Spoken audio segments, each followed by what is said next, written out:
This video is sponsored by ABC Leisure Group for everything to do with canal boats, marina moorings, hire boating, brokerage, chandleries and off-grid electrical equipment. Hello and welcome to part 2 of the 24-hour BCN Challenge. In part 1, our teams received their instructions and set off to cover as much of the 100-mile Birmingham Canal navigations as possible in a 24-hour period. I started out aboard narrowboat Melaleuca and we got stuck on lots of silt, as well as picking up all sorts of junk around the propeller. I ended day 1 eating a sandwich while waiting for a pair of historic working boats to pick me up and give me a bed for the night.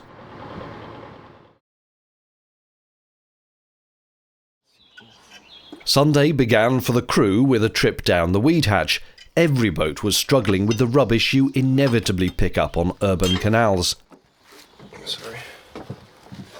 It is not a pleasant job. That done, narrowboat Atlas had its somewhat loud engine started. And, crucially, the kettle was put on for coffee and tea. The huge wooden tiller was attached to the butty boat Malus, and gently the day's cruising began. As a reminder, Atlas and Malus work as a pair, but only Atlas is powered. Malus gets pulled along on a rope.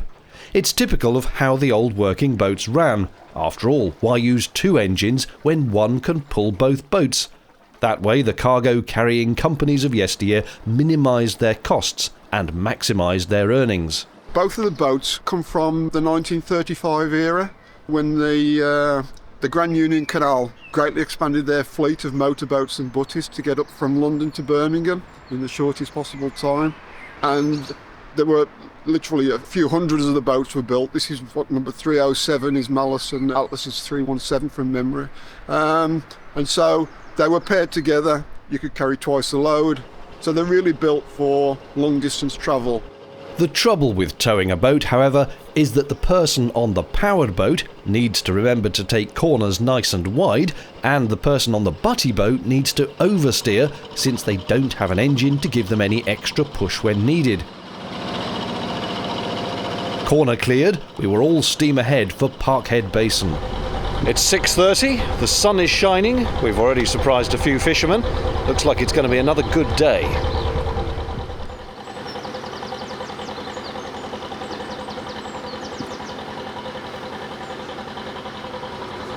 Apparently, these holes in the brickwork are where water gets, or used to get, I'm not sure, pumped up to the canal from reservoirs below.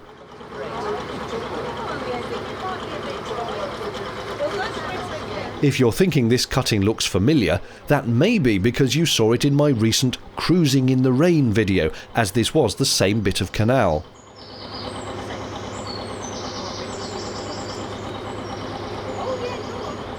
One key element of the BCN challenge is that teams get bonus points for reaching lesser used locations, one of which is Parkhead Basin, 3 locks up from here.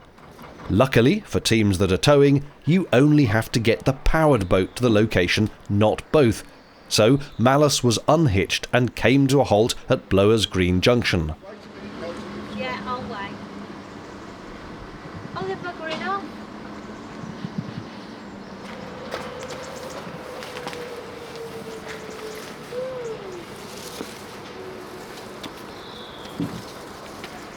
Meanwhile, Atlas headed off towards the first of the 3 Parkhead locks. Being a full 72-foot boat, and the locks being only fractionally longer, this was going to be a squeeze.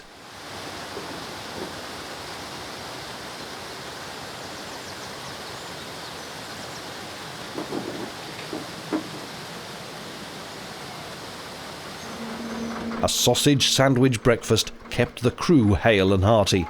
The dogs keen to partake too. There's just enough space for the rudder not to hit the gates, and the bow was right up against the front.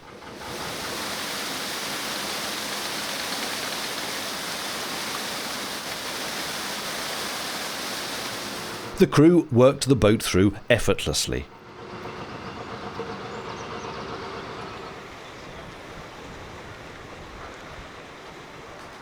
At the top of Parkhead Basin is Dudley Tunnel, which has limited headroom and no towpath.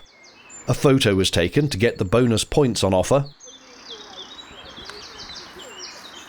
You have to pre-book passage and either be towed or use your legs to walk the boat through, like in the olden days. A photo was also taken of Atlas in the basin, and then the boat was turned to descend the locks back to rejoin the butty. With Malus facing the wrong way, it too needed to be turned, which was achieved with a rope on the bow being pulled by Atlas, as well as man and woman power hauling on the stern lines.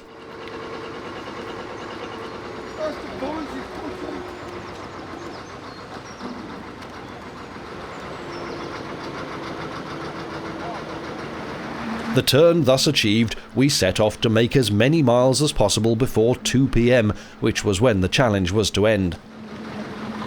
Whilst the boats could choose their own routes for the competition, there was a set finishing point which we needed to aim for at Tipton. We went back the way we'd come, including through the 1.7 mile long Netherton Tunnel, but immediately on the other side, the curse of the BCN, silt, had us stuck for a few minutes. And there was more muck around the propeller to be removed too.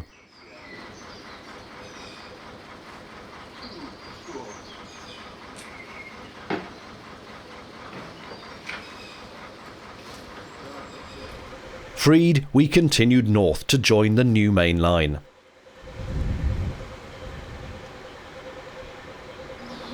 As mentioned earlier, turning when you've got a powered 72-foot boat towing another 72-footer is a bit of an art. Luckily, this junction has rounded corners, which make up for the lack of any manoeuvring space in the width of the canal.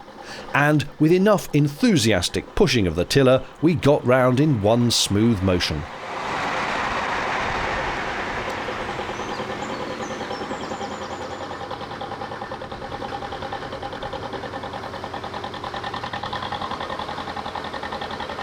This had to be repeated after going east for just a few hundred yards, as we wanted to turn under this bridge, onto the Gower branch towards the old main line. This would lead us to our endpoint.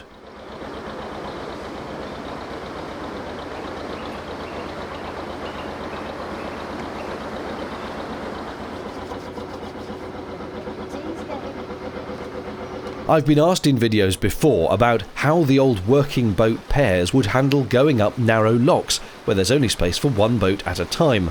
So, with the help of the Braids locks, here's how.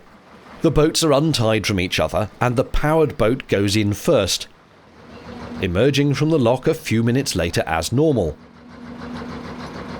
The butty was left behind, and I'll come back to it in a second, but first, what a pleasure it was to spot Narrowboat Ferrous, the most amazing canal boat I've ever been on, and which I made a video about recently. There's a link to that in the video description, and it's really worth a watch.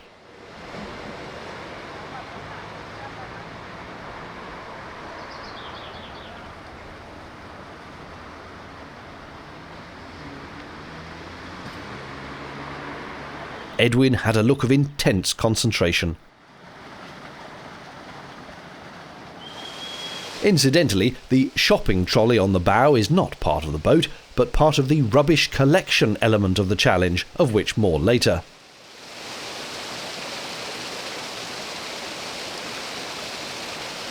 Having seen Ferrous, you can also imagine my joy at narrowboat Melaleuca arriving at the lock. That's the boat I spent the previous day on during the first part of the challenge. It was lovely to see them again and find out how they were getting on. Now, back to Malus the butty, which had been left on the lock landing. It had to be hauled into the lock by hand. Once they get moving, narrowboats are actually quite easy to pull along, despite weighing 20 tons or so. Yeah, just one.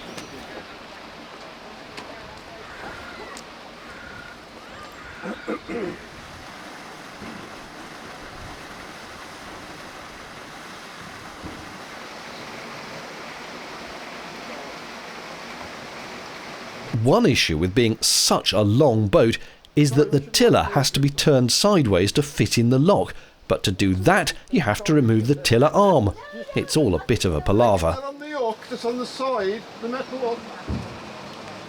At last there was enough space to shut the lower gates. We're in. Just.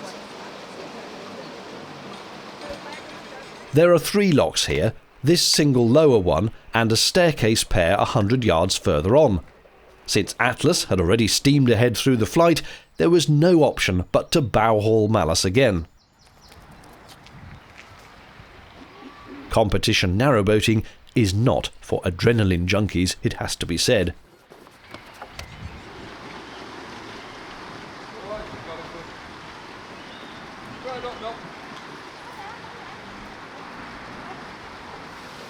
There's Atlas, patiently waiting at the top, and here's Malus going into the bottom of the staircase pair. A staircase being where one lock connects directly with the next, so you're emptying the water from the top chamber directly into the chamber below.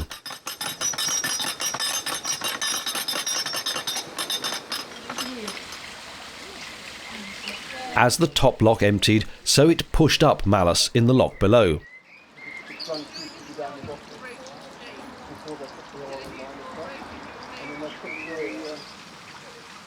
The gate between the locks was opened and Malus entered the top lock.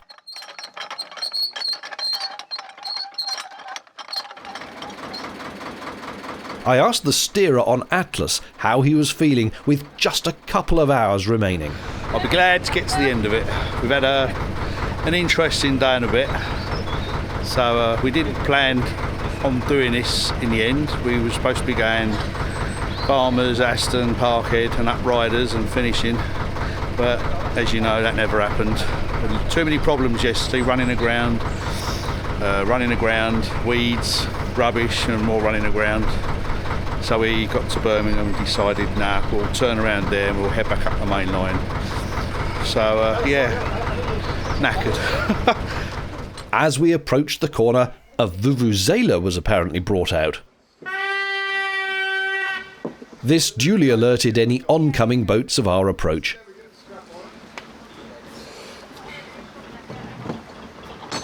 It was another tight turn, which I watched from the safety of Malus's cargo hold.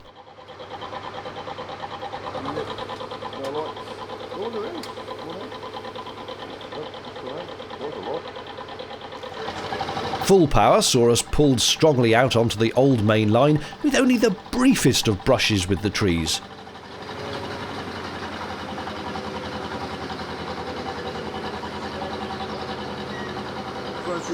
The team signed up a new member to the BCN Society, who jumped off clutching a copy of their newsletter. Aren't baby coots and moorhens just the scruffiest little urchins?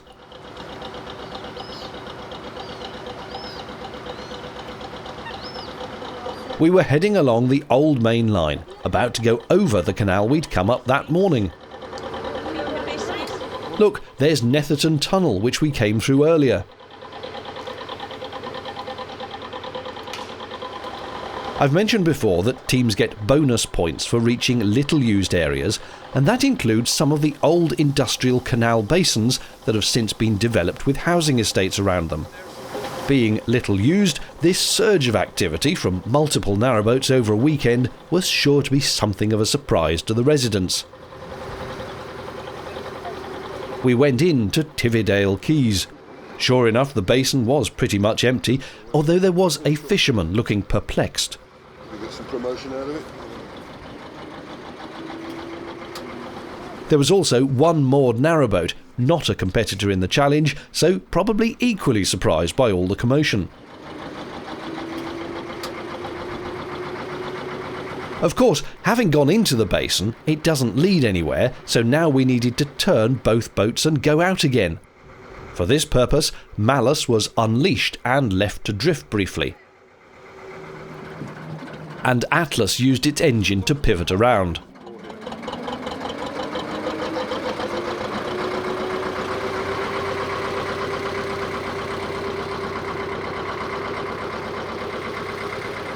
The crew on Malus started the turn by hand. I did wonder if he was going to fall in, but he didn't. Please don't go in things as full from action. Meanwhile, Melaleuca had caught us up and also came in for bonus points. The basin's probably never seen so much activity. Atlas backed up and reattached our bow to their stern, and we slowly began to pull away. We also managed to leave a crew member on shore, which wasn't entirely planned. Well, walk round if you don't mind. Melaleuca kindly waited as the paired boats manoeuvred past and spectators looked on. There's Phil rejoining. As we left, another boat I'd already met, Goosander, also arrived to claim its points for the pool, having to pause until Melaleuca emerged. Well, if it's staying on the floor. There was by now just over an hour left until the challenge was declared finished. Having gone under Dudley Port Bridge, we are now mere minutes from our final destination, Malthouse Stables, where all the boats will assemble and the tally of points will be counted up.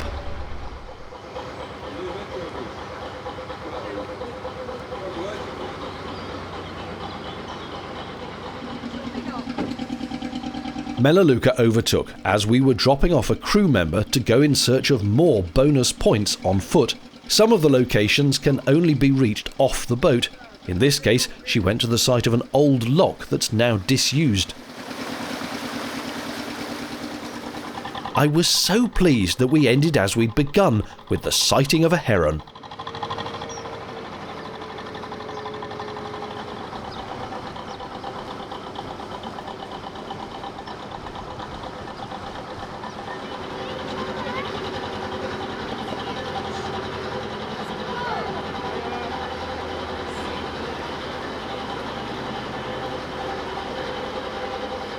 Spotting the chairman of the BCN Society on the towpath meant we'd reached the end point, and now just needed to find somewhere to squeeze our two massive boats in amongst all the other competitors. This was where we were supposed to park ourselves, but these other boats had the spot. There was space for us behind, and we threaded through familiar faces such as Narrowboat Ferris and the smallest boat to compete, Rivets 5000. Here's Goosander and Rebellion Afloat, which we'd also encountered on our journey.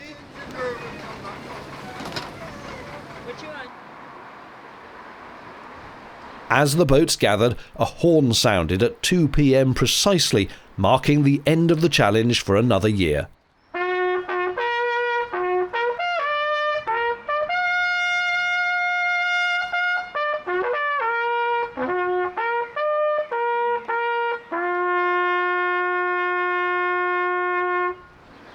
The teams relaxed with drinks and chatted about their experience. It was interesting. It's the first time we'd done it. We've only been on the boat since last year. So, yeah, we thought we'd have a bit of fun. It's very good, actually. Considering it's our first time, yeah, quite enjoyable, yeah.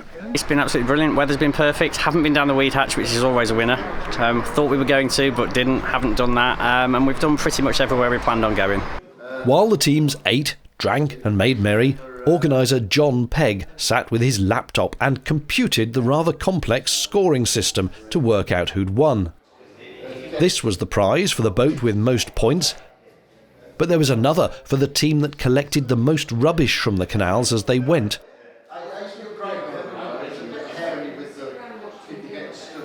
At first, it looked as though this boat would be in pole position for the rubbish trophy, as that is a most impressive collection, including a chair, a shopping trolley, and all sorts of other junk. But they were comprehensively beaten by this staggering collection. Look at that. 3 traffic cones, 2 shopping trolleys, a green recycling bin, loads of other rubbish, another trolley on the roof, some metal that I don't even know what that is, another cone on the roof, a car tyre with a wheel, and yet another trolley for good measure at the back. Now that's an impressive haul, pulled up from the canal by hand. The competitors gathered to hear the official results, starting with applause for the organiser. the unanimous vote of everybody, all the voters today, is that Maxwell has won the trolley trophy. On behalf of Maxwell, thank you very much. This is the challenge, the overall winner, the most points, and with 414 points, which is probably 100 more than anyone else has got. So the winner of the challenge itself is Rivets 5000. Daniel and David, well done. Thank you very much. Next year, John. Yes, that's the actual prize you get to organise next year. And if you'd like to see rivets in action, do see my recent Cruising in the Rain video. Thanks everyone for a good weekend. Well done. As the party carried on into the evening, everyone agreed they'd had a splendid time. The question is, can anyone beat that points total next year? And can they get more boats to take part? If you'd like to, I've left the website of the BCN Society in the video description. Thanks for watching. Cheerio!